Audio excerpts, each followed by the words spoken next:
So let's go ahead and start, and then other people might join us, and that's great. In the name of the Father, the Son, and the Holy Spirit, amen. Lord, obviously we're all committed to stewardship and trying to do things in our dioceses and parishes to become more effective at helping people live that way of life. So bless our efforts today. May we get some good ideas and have some good come out of this from the ideas we share and receive and discuss. You know, we pray, amen.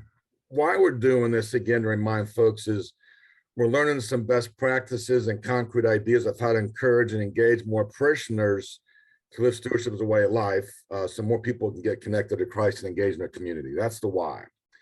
The focus of this group, I'll come back to focus of stewardship in a minute, is networking, sounding board, strategies we can discuss to begin or improve parish stewardship efforts, look at some best practices. That's the focus. The third is who, parish leadership, priests, staff, volunteers, parish lay leaders, etc. And then how this group made a decision. A number of you gave us ideas. We're going to do 3 more meetings this year, continue next year. We're doing July 12th today, September 13th, November 8th. And what we're going to do is have an hour discussion finished by 1, 3 15-minute discussions about particular topics that people have suggested, and then the fourth 15-minute is other questions and answers, other topics and things that come up. So that's what the purpose is remind us about that. What we're doing today is talking about no video on your computer. We're going to send out the handouts afterwards, you guys. So what we're going to do to all the people invited on this, we're going to send the handouts discussed today to everybody, so you'll get those. And then what we're going to think, these are like meant to be 15-minute summaries and brief discussions and give you information.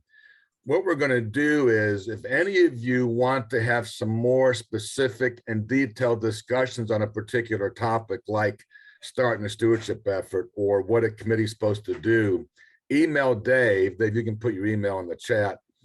Email Dave, and then what we could do is have discussions between now and the next meeting in September with folks on one-off discussions. So if one parish wants to talk about hospitality, one wants to talk about how you start stewardship, one wants to discuss what a committee does, we're happy to do that and go into great more detail than these 15-minute pieces, if you will. So we talked about 3 things a day. First, steps in starting the stewardship process, and there'll be some overlap with the second one about creation of a committee and responsibilities of a committee. So, and other people may have other ideas of what they did to start or what they're thinking about to start. But what we've seen most in our work in our diocese is usually the way this starts is a pastor calls or a layperson calls who gets interest of the pastor. And our first meeting is usually with the pastoral council as the planning body, as the planning group for the parish. We don't meet with the finance council, God love y'all, but it's with the pastoral council. And so we set up a meeting and we talk about 3 things with that pastoral council. Spend most of the time on this handout here called the focus of stewardship. Again, for those who don't have, can't see this, we're going to send out to you afterwards. Then we talk about what a committee does and how to set it up. And then we talk about their responsibilities, not in great detail. That details for the actual stewardship committee. And then if they're interested, after hearing the focus, how do you form a committee, what a committee does, and the pastoral council and the pastor says we want to do it, then what we're going to do is we ask them to form a committee of 3 to 5 to 7 people, whatever it may be, usually 5 to 7.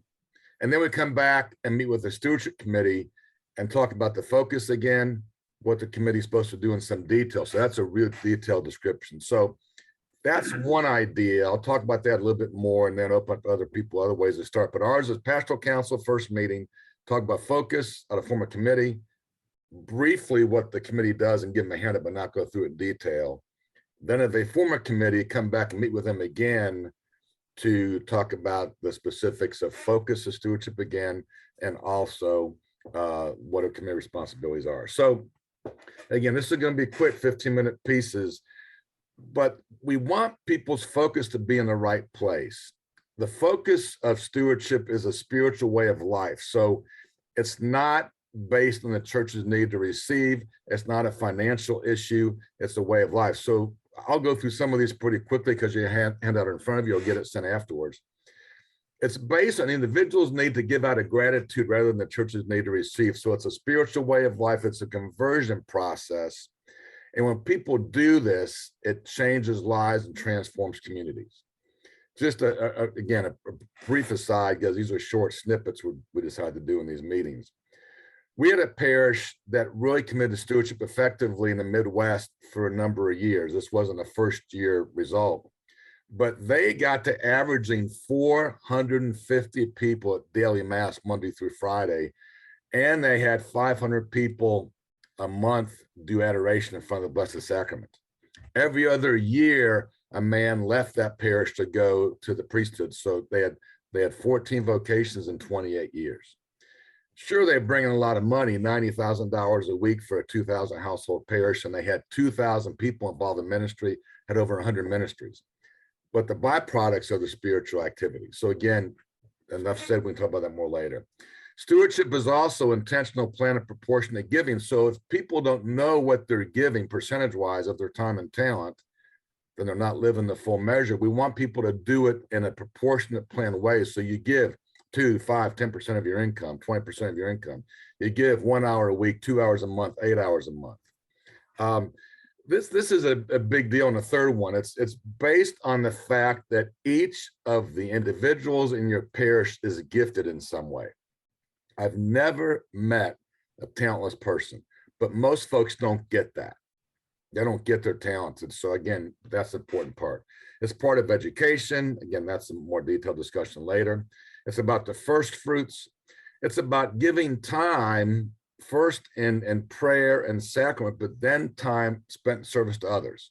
So that's how a parish gets 30, 40, 50, 60, 80, 100 ministries, because they put things in place to meet needs of people. What I tell parishes a lot, we'll say a prayer for you, Jen, just know for the family emergency. So know that we tell people, if we had any idea what parishioners in our parish have dealt with in a typical month, let's just say you have 400 households, and God gave you information to go and to see what's happening in each of the personal lives of people in those 400 households, we'd be overwhelmed with the things they're dealing with. And that's why you get ministry going to meet needs because of that. Stewardship is not just the church, which is important, but it's also other things in the community. If you're doing work with Boy Scouts or Girl Scouts or teaching something in the community college as a volunteer, or you're doing work at a food pantry, that's all stewardship too. If you're visiting sick relatives, so it's not just the church. We want God to be put first in our lives. It involves trust that once you start doing something and give yourself, you'll be able to pay your bills, still find time to get important things done. And most of us, again, in this country, give reactively. If we get asked to give our time or money to a particular cause in the community, when the church will consider that. Stewardship is proactive. Once you decide to give 5 or 10% of your income, you have to decide where it's going to go. So it's proactive. And then if you decide to give 2 hours a week or 10 hours a month, whatever you decide to give with your time, you decide where it's going to go. So it's very proactive. The last thing I'll say on the focus is that, and this is kind of neat, there's been some research done on all these factors. And when stewardship parishes get people engaged, all of these things grow. They get a deeper trust in God. They grow more intimate relationship. They learn more about wants and needs, which people confuse all the time. They get greater satisfaction. They have a balance in life, develop a deeper prayer life, prioritize. They become accountable more, learn to develop their talents, and always put God first, or try to. So what happens is stewardship changes the way people live. So going back to introducing stewardship, the first steps, this is what we would talk to the pastoral council about. This is what stewardship is. It's not give more money to meet the needs of the budget. So we say, do you want to pursue this kind of thing for your parish? And if they do, they may not make the decision that day. Then we talk about what a committee does and the responsibilities. Are there other things people have done in their situations in your parish to start stewardship ideas you can share with us in addition to what I just shared with you. Anything else people have done effectively to start stewardship in their parish different than this or in addition to this? Any thoughts on that? So if you ever want to share thoughts in between meetings, just email those to Dave. You have Dave's email. But again, that covers the first almost 15 minutes. So again, we start with the focus and we go into what a committee does. And then we talk about, how to form one. And then we talk about the specific committees. So let me kind of then go into the second 15 minutes and talk more about forming a committee and the responsibilities of the committee. Okay. And if questions come up, just stop me and speak up. Get me some lunch. You need to go now. Yeah, I think Gerald, you're talking about lunch, I think, on there, bud. So anyhow, forming a committee. So we suggest, and going back to another piece of this, there was some research done years, maybe 7, 8 years ago by Chuck, Zach, and a couple of us from ICSC and our Sunday Visitor, and we looked at 1,500 Catholic churches. And out of that came the 8 best practices in parish stewardship. One of those 8 was forming a committee. Yeah, Dave's looking at the book right there. One of the 8 best practices is parishes need to form an organized stewardship committee or commission to be effective in stewardship, is what the research said. So this is what a committee does. It's under the pastoral council. Some parishes put it online with the pastoral council. The point here is don't make it part of the finance council. The finance council is all about the needs of the church, about money, about paying bills, and that's not stewardship. So it's got to be either under the pastoral council, or some people put it equal with the pastoral council, but it's not under the finance council. Typically, most parishes have 5 to 7 people. Big parishes may have more. Small 200 household parishes may have 3 or 4, but you got some members of the committee or the commission. You just have to do that. Typically, we want them to serve maybe up to 2 3-year terms and try to go from there and see what happens. So that's an important piece. In recruiting those folks, what are you looking for? I want people whose primary motivation is spiritual. If their main agenda is getting more money and volunteers for the church, I don't want them on this committee. That's a byproduct, not a core part of this. I want people that want folks to get closer to Jesus, more connected to Christ, more engaged in their community, and use their gifts, both time, talent, and treasure, to do things. So I want spiritual motivation for people's meaning the reason they want to be involved in the committee. Second is they have to be stewards themselves. I don't want non-givers, obviously, on a stewardship committee. And my strong preference is they not just give their money, but also give their time to different ministries in the parish. So they're living time, talent, and treasure, not just treasure. So again, they live out stewardship. I want folks who have a vision of, if we really get engaged in this way of life, how can we get symptoms of spiritual change? The more ministries, the more engagement, the more study of the Bible, the more small faith groups, the more people going to seminary, the more people going to mass, more people doing adoration. You're looking for parishes where people are more engaged. Let me give a quick example as I'm talking about that. And again, we're doing 15-minute snippets of probably a 60-minute discussion. So keep that in mind as we decide to do this thing. An individual friend of mine went out years ago, he's since deceased, but he went out to visit a strong parish and stewardship out in the Midwest. And he went there on a weekday morning. They had they had 2 masses a day. They had 250 people at that 8 o'clock a.m. mass on a Monday, which really blew him away. But what really blew him away even more is he had 8 people at that parish engage him in conversation, either before mass or after mass. I don't mean hello, that's a greeting. I mean conversation. So what happens is people just get transformed when stewardship is really lived over time. And I know some of you in this call have parishes that have really done a great job with this and seen that in your own parishes. And then the last thing for the committee, I want people that have qualities that contribute to success. So they got to be accountable. If you have to do a brochure, it's got to get done on time. If you have to get a letter for a mailing, if you have to organize a meeting for some of the parish leaders, it's got to happen. So I want people that are accountable, persistent, organized, patient, creative, willing to share their faith. So that's a little bit of the focus of stewardship. So we're on the right place and the right understanding. And then it's a little bit about getting the committee started. Yeah, let me stop for a second before I go into responsibilities. Anyone else have anything they've done their committee in trying to form them where it's located in the parish organizational structure, things you look for in your committee members? Anyone have anything on that they want to share with the group?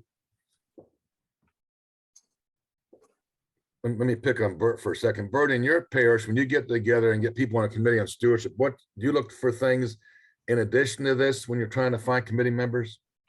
No, we look precisely for this, Jim. We've Good morning, Joe. I can communicate on some of the what not to do's because of our experience here. So throughout any parish, you have church members that are outstanding as far as volunteering, and they're very good at whatever they have volunteered in. And a lot of times in the beginning, we're talking about 8 years ago, when they were trying to build the stewardship committee, is they said, I think this person would be awesome. And that person is awesome, but that person was already, their plate was full.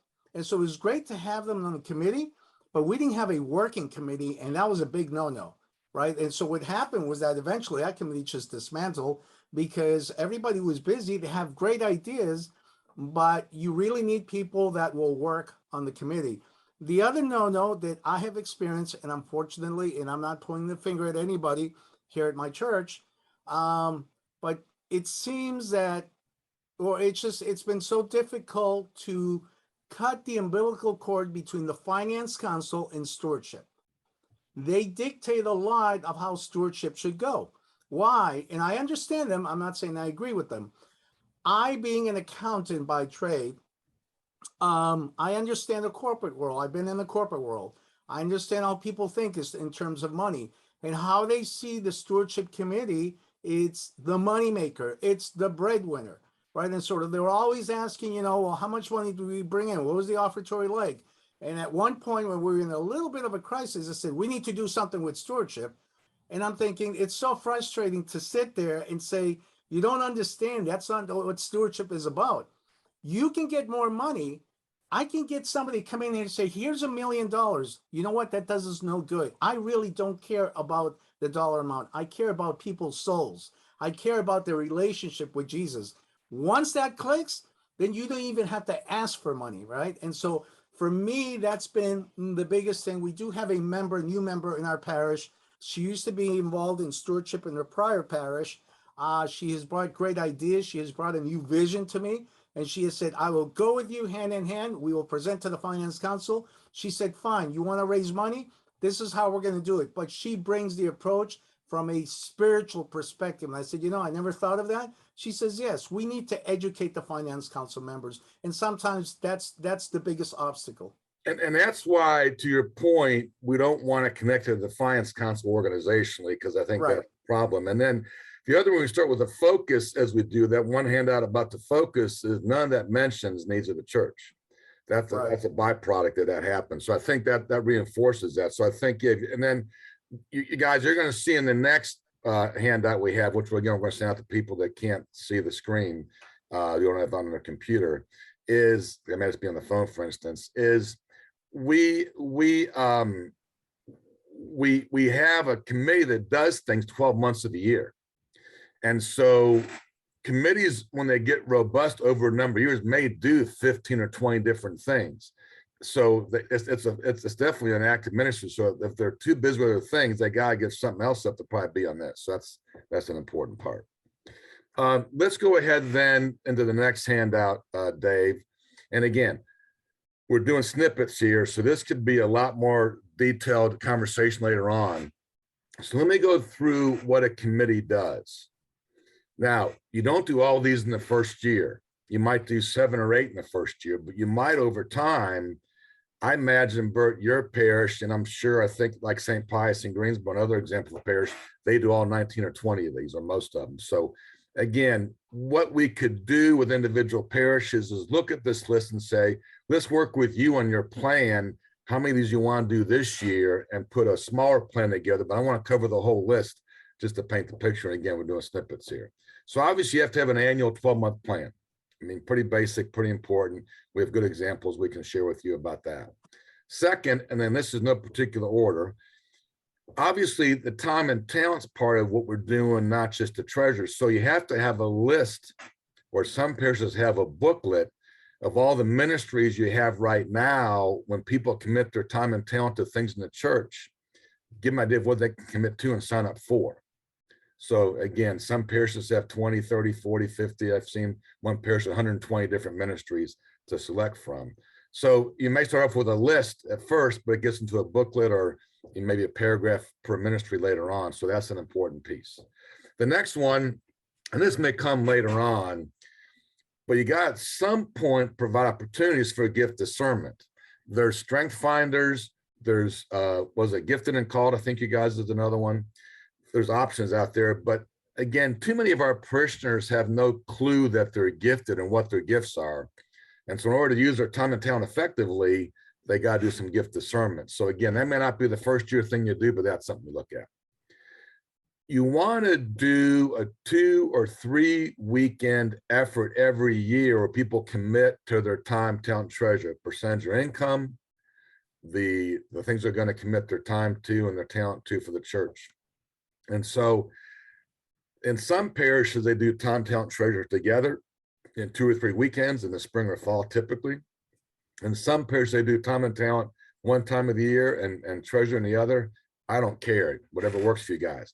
But you got to have it every single year. You don't want to skip it. And what happens in too many of our parishes over my 36 years working for the church is that they stop and start based on the parish leadership or the pastor leadership.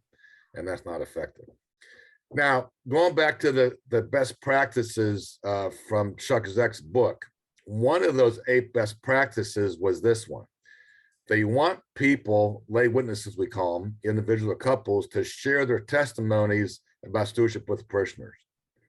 They expect the priests and deacons to talk about this, but when someone talks about their story of when they first heard about stewardship, what they did when they first looked at it, what differences made in their life, and they hear that testimony for 5 to 7 minutes from the pulpit, ideally. Most parishes do it from the pulpit. Some do it after after the gospel reading. Some people don't want to do that. I honor that. Some do it before Mass starts or after Mass. But the important thing is you tell the stories, and some do it throughout the year. But that's a key thing. And if you can't find someone in your own parish to talk about that, we can have other people in other parishes come in from outside and do it for the first year or 2 at all the Masses. So again, an important piece. There's a whole 45-minute discussion about that we can look at some point.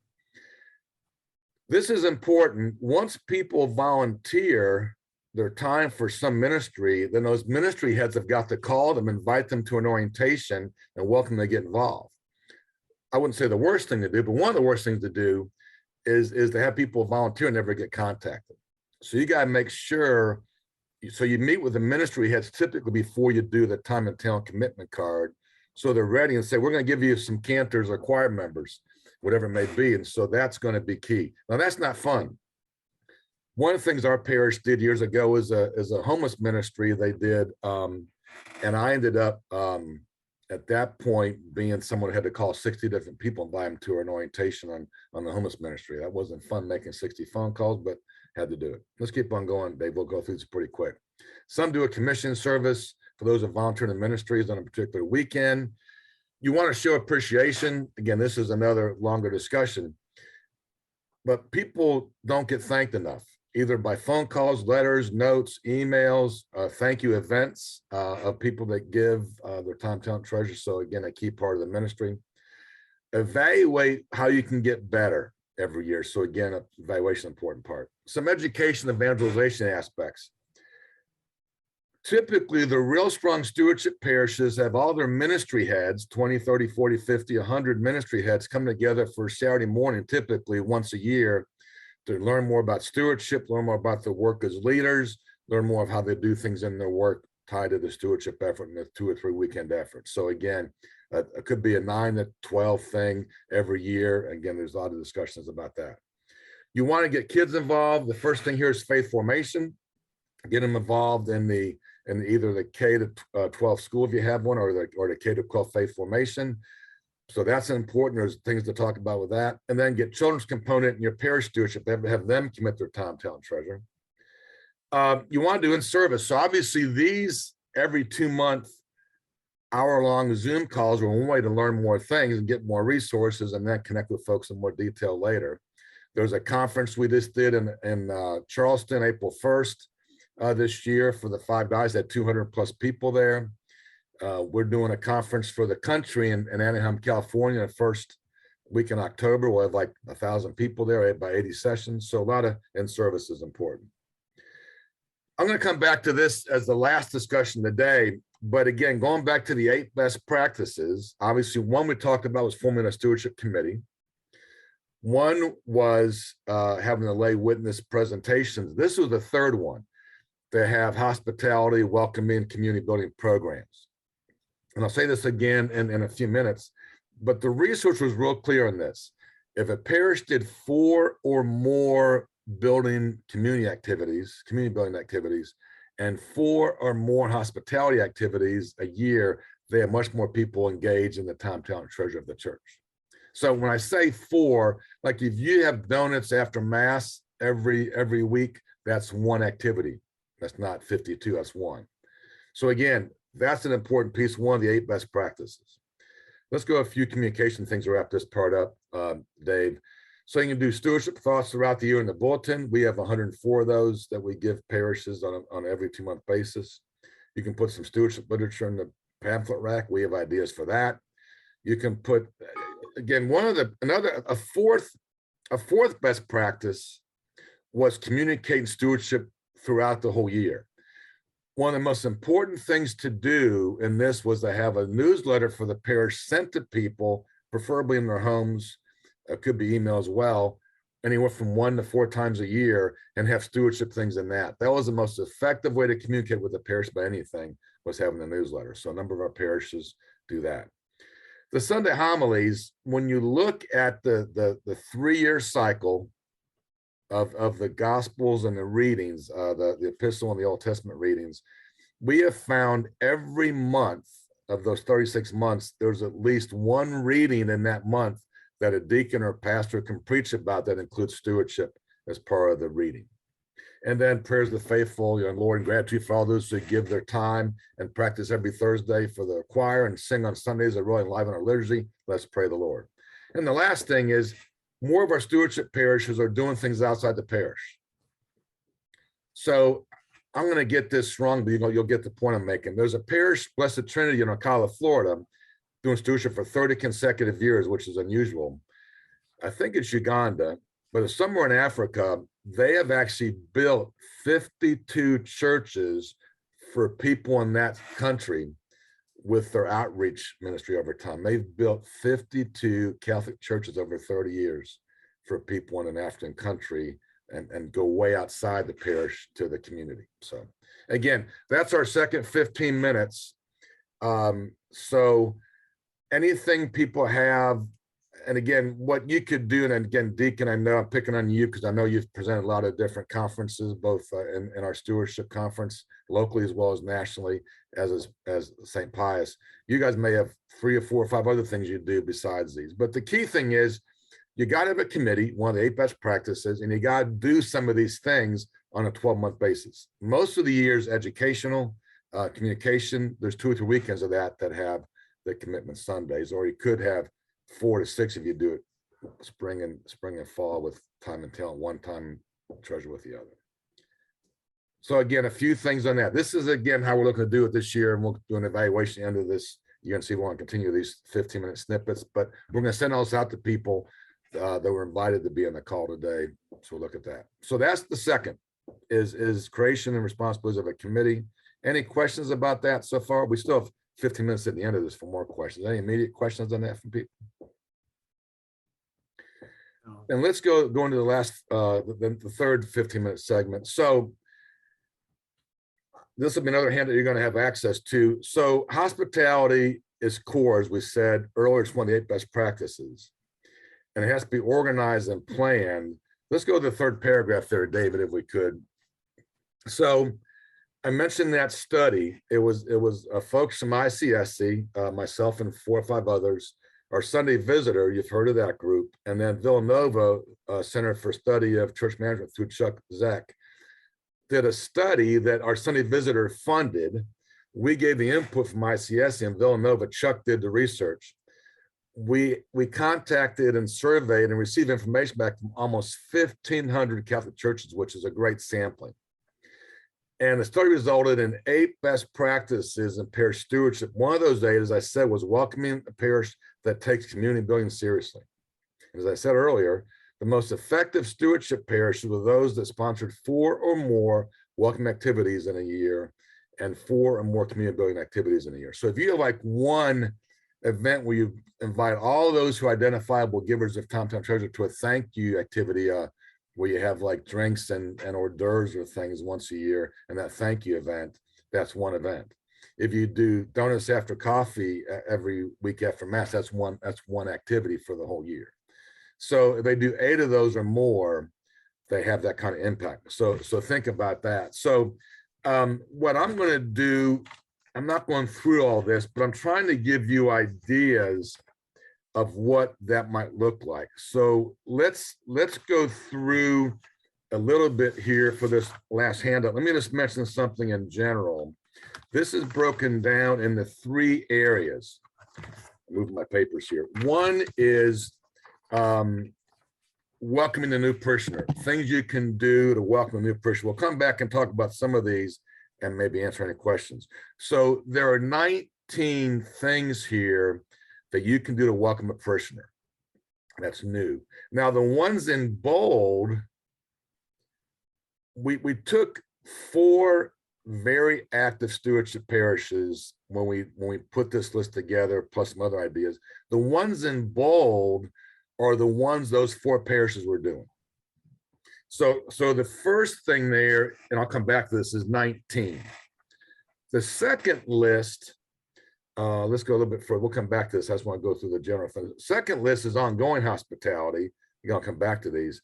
There are 23 of those. And the last one is ongoing community building. There's 27 of those. So let me go back to the first one, welcome new parishioners. So I say that one of the core things you want to do when you get a stewardship committee, again, one of the 8 best practices is getting a committee. Another one is doing this hospitality community building. One of the things you have to do in your first year on a stewardship effort is do some community building and some hospitality activities. Because you want people to have the church one of the places they most like to go to, where they feel most accepted, where they get most engaged, and where they have some of their close friends. Like as an example, one example among a number of examples you all have. It's a small example, but I've been involved in a Cursillo group.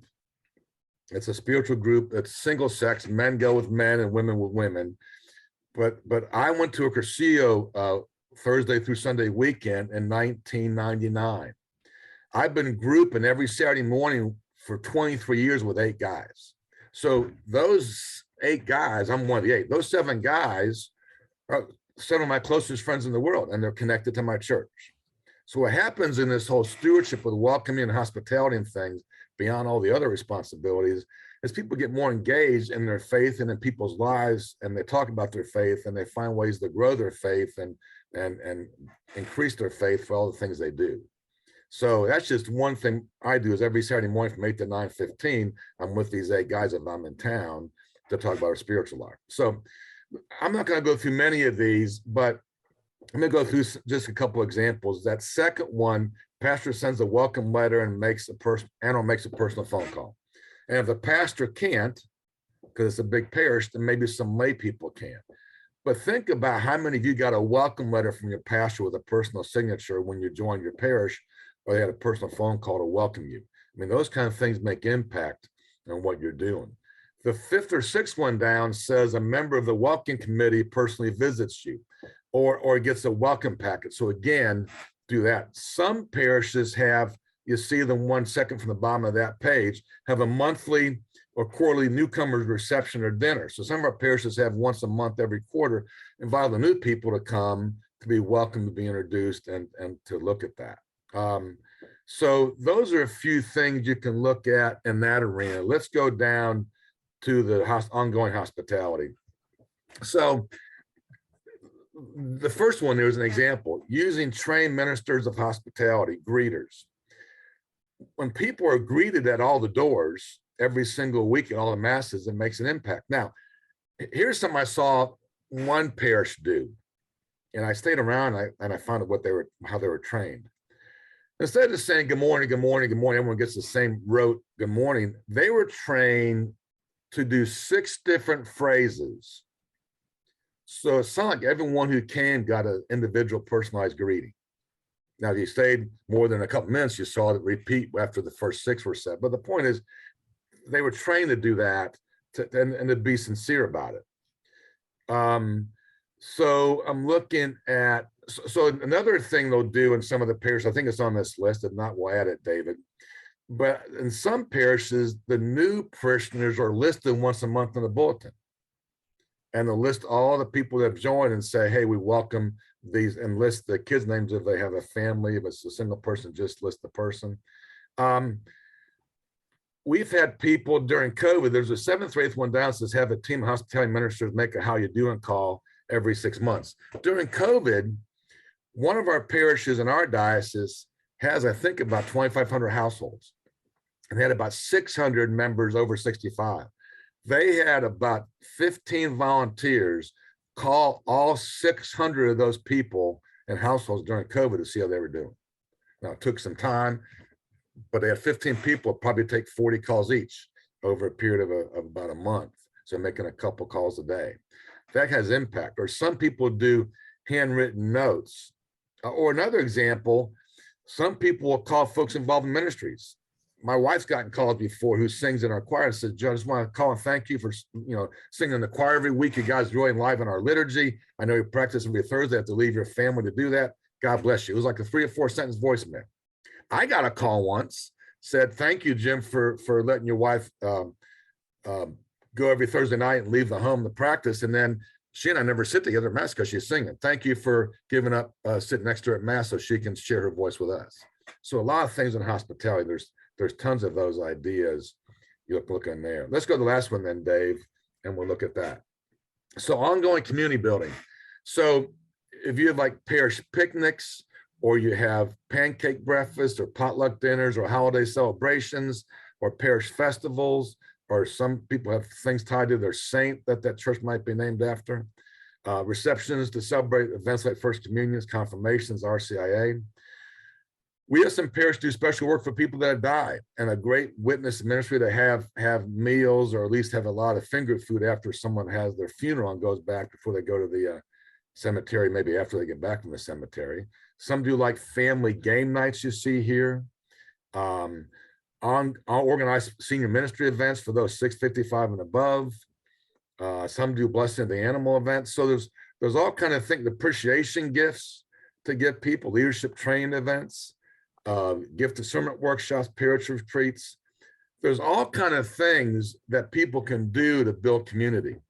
So we're wrapping up this third segment in a minute. So when you look at those 19 or 20 areas of responsibility for a stewardship committee, one of those things you have to do in the first year is something in hospitality and something to build community.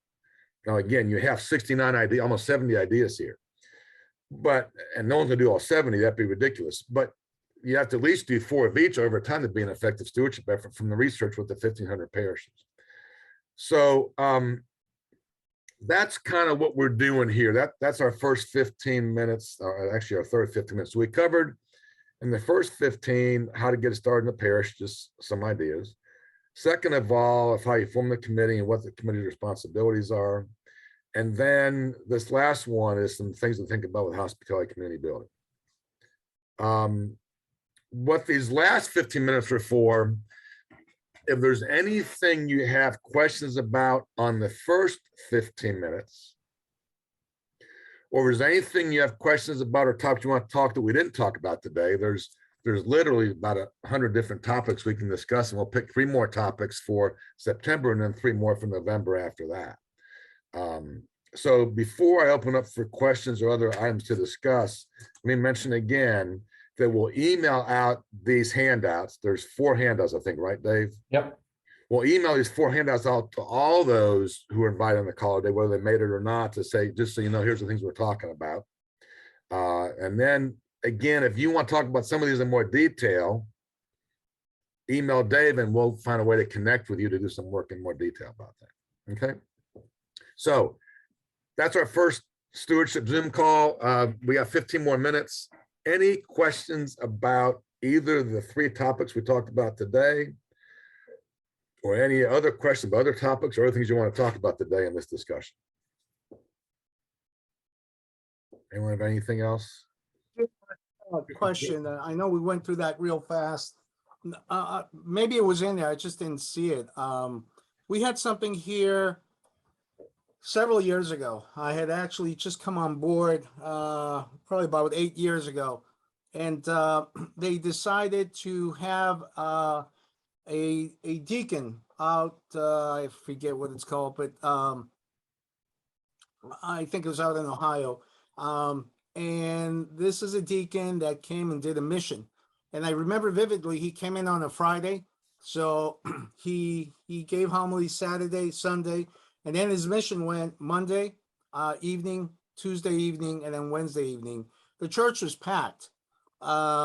What this caused was a lot of things in the way of stewardship. A lot of people started to become more engaged, especially in their relationship with Jesus Christ. And so they started forming these groups, and they came out with like 10 groups. And they would meet every week, and they would have prayer sessions, Bible studies, so on and so forth.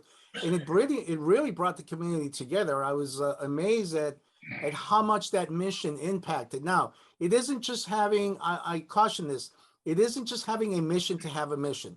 I would caution everyone that if you're going to tail on a mission, make sure you do good research. Don't just grab anybody, and don't just grab somebody because they're well known, if you will, in the Catholic world.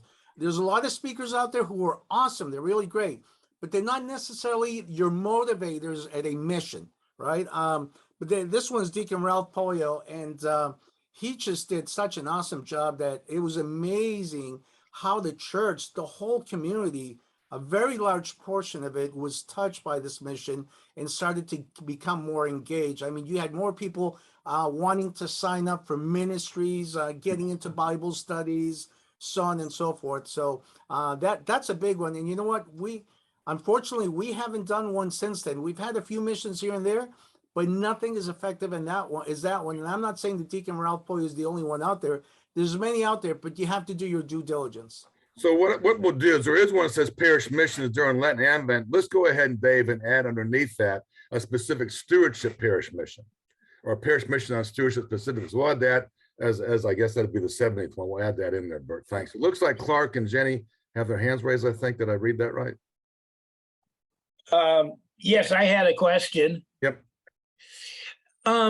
It seems, in speaking with you over the years, Jim, and working at St. Therese and hearing about successes and others where things have lagged, is there any annual reporting expected from the pastor, either to the bishop or the vicar, about activities in this area? It seems to me that it would put a little bit of, I don't like to say pressure, but a little bit of emphasis on each parish if they were expected, in January or whenever there must be some reporting to explain what have you accomplished this year in this area. I think it's a great idea. Not everybody is doing as much as maybe they could. No, we can talk about that for sure. I think that's a great idea, Clark. And so I'm writing down notes as we're talking too. Now, one thing I'll say that brings up for me too, and you do a good job with this, Clark, with your land report. One of the things we'll probably talk about in the future, whether it's going to be this year or next year, but certainly be one of those, is do an annual report at the end of the fiscal year. So to give you an example, St. Therese, Clark and Jim do a real effective annual report on what they're doing in their activities. You may be talking about something different, Clark. We'll discuss that and try to get that going too. But I know like St. Peter's and Charlotte does a real good annual report. There's a couple other parishes. Right, but is this stewardship part of that? Because we haven't, we've done a couple of things at St. Therese, but to be very honest, we haven't moved that rapidly. Father Mark did send a letter out. Yep. We haven't really followed up on all that terribly well. And I just think that if you really want each parish to take this seriously, that needs to be an element of reporting. We can look, that's a good, we'll work on that for sure. So I'm writing this down. It's a good idea. Stewardship push. Good point. We don't have that, but we'll get that going. I like that idea a lot, Clark. Jenny, I think you had a question too, or your hands up? Jenny's on mute. Okay. Yeah. I think this might be something to add to the list for next time because it's probably going to be too big of an answer. But I work at a church, and so I guess if you could kind of share some best practices from other churches on how they handle church operations, because I've got pages of notes on all these wonderful activities, and it's like, this is the mission of the church. So how do we, figure out what's sustainment, what's operations, what's church staff work, what's stewardship, and what we need to get volunteers for? And I feel like we need to have an operations center at church for the things that we're already doing and the things we want to do. And then for someone to be there saying, well, we can support these new activities.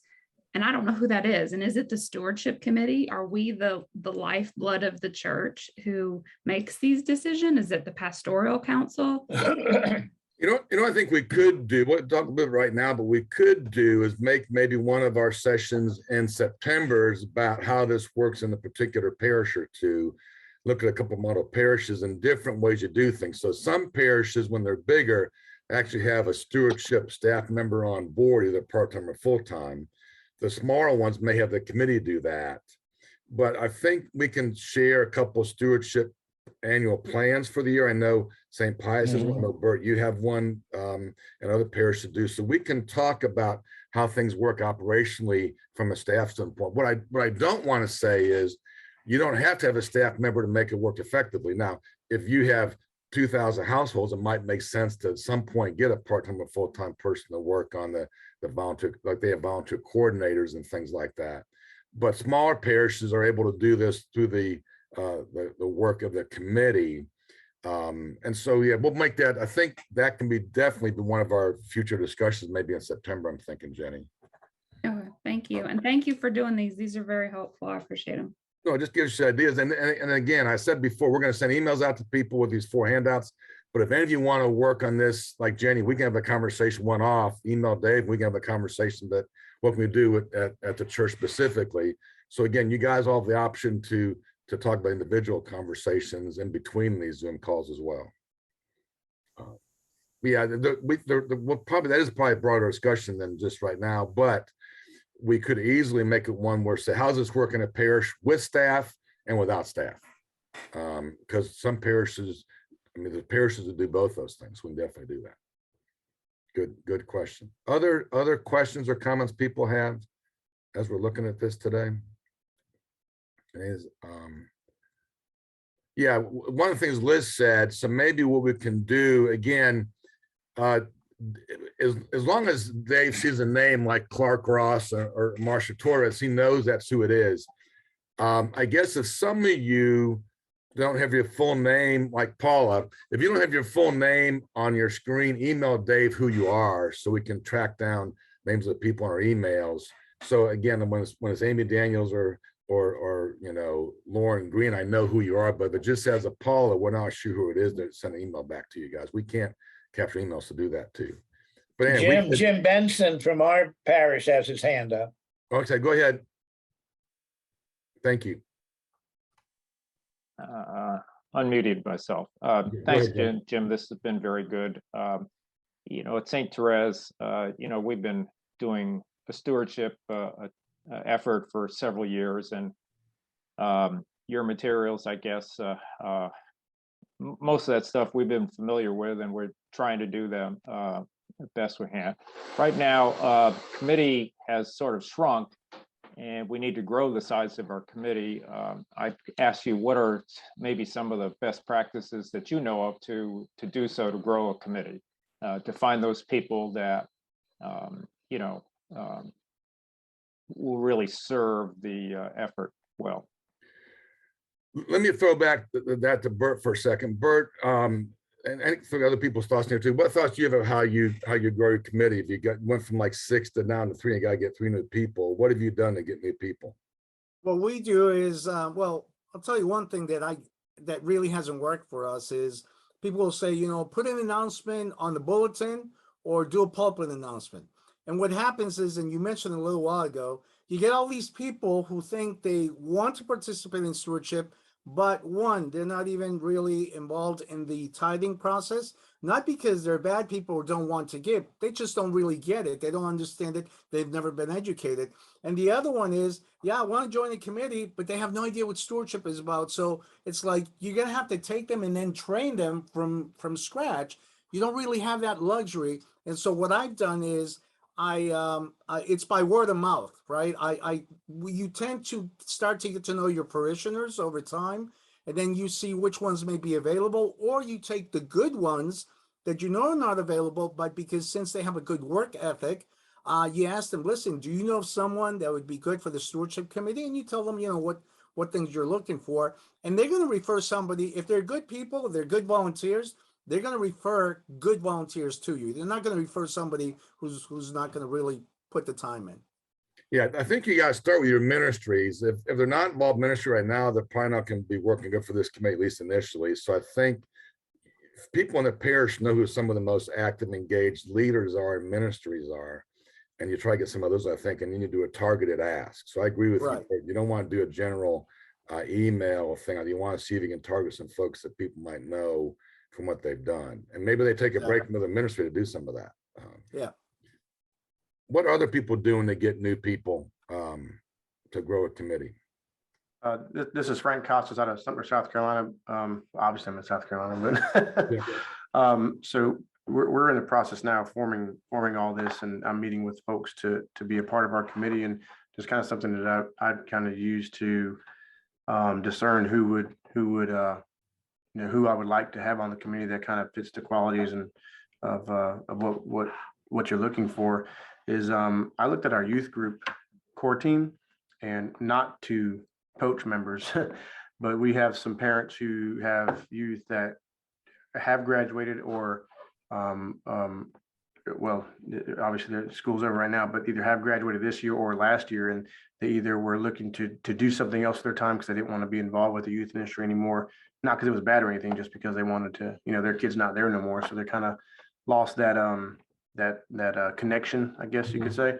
So I've reached out to some of those parents and have been getting some pretty positive success there. So there's a thought that they still wanted to do something within the parish, couldn't identify what they wanted to do, and we're really just waiting for somebody to what it seemed to me anyways, to reach out to them and ask, were you willing to be a part of this? Here's what we want to do. Here's the plan that we're working towards, and are you willing to contribute your time? And it's been pretty positive so far.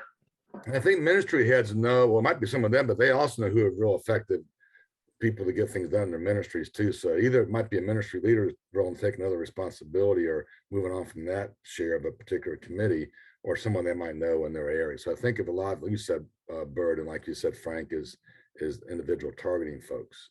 I agree that the general thing doesn't work too well. And maybe one more question before we wrap up with Glory Be, and then go this back in September.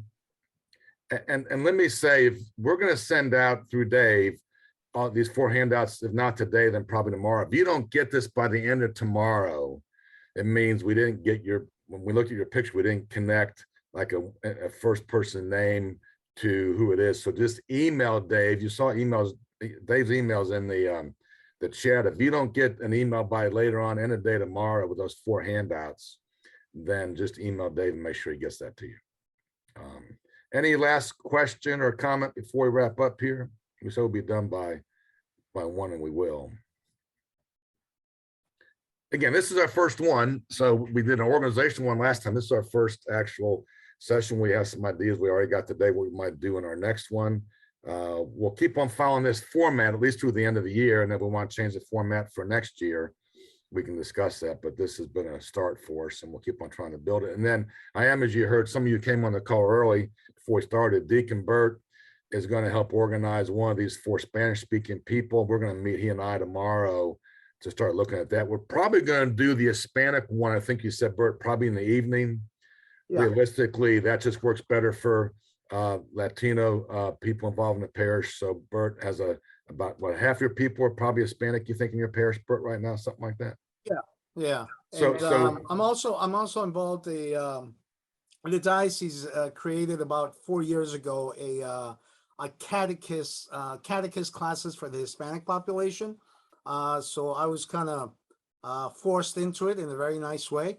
And so there's what I've discovered is I do get called to surrounding churches, and I see the tremendous opportunity for some of these communities for stewardship. So I know one that I know they're dying to get something in there, so I'll probably have them on board as well. And I know in our diocese, we have 10 full-time Hispanic ministers, 1 for each vicariate, which is unusual. But I know Father Julio, who oversees Hispanic ministry, is a vicar, and then Sister Joan is like his primary right-hand person.